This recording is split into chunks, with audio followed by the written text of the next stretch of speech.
Listen, I have it's like a question and a statement at the same time.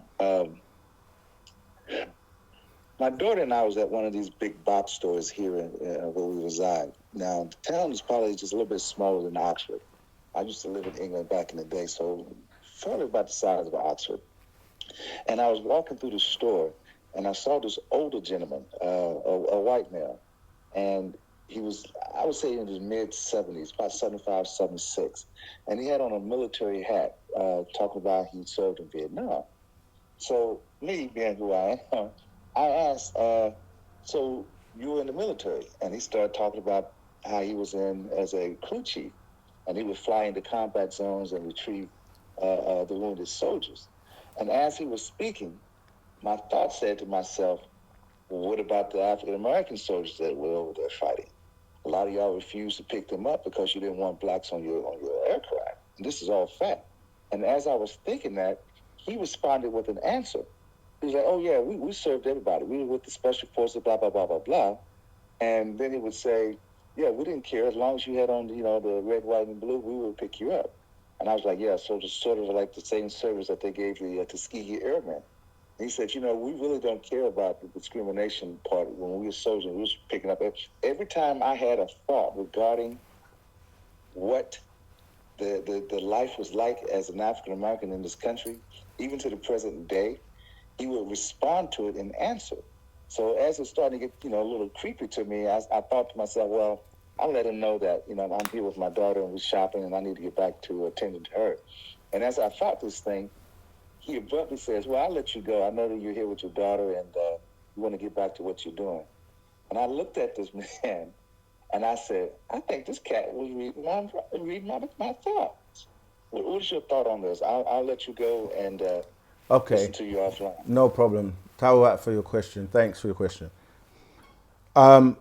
Yeah, I mean, this is something we teach in Wu-Sabat, that telepathy is real. And it's a matter of developing that, because you have the ability to do mind-to-mind communication. Funnily, we were talking about this today because I seem to be able to do that a lot these days. It's all about tuning in, and like we say, that's one of your four highest senses that you had naturally before you lost the ability to use it at will. So that's telepathy, intuition, psychometry, and clairvoyance. Clairvoyance, yeah. So these are abilities that you can work at, and once you receive, or if you're fortunate enough to receive your barythry gland to be replaced, you'll have access to those senses and more use of your brain. And there are people who have gifts.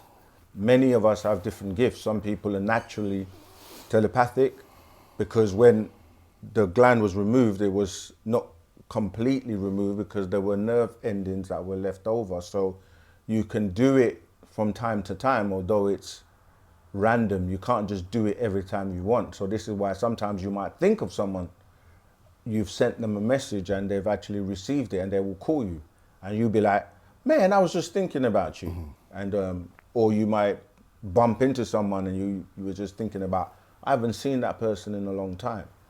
So we have to realize that we're moving into different dimensions where the vibrations, and if you're in tune with those vibrations, that you're going to start to have these abilities come back.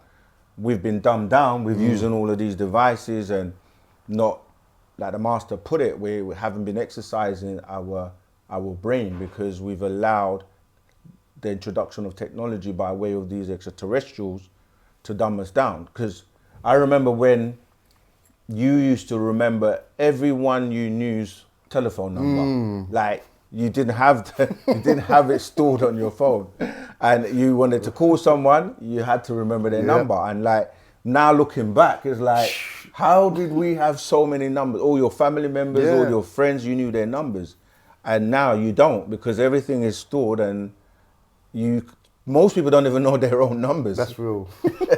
You ask them, what's your telephone number? They'll be like, oh, ring me, and then I'll see your number, and then I will respond.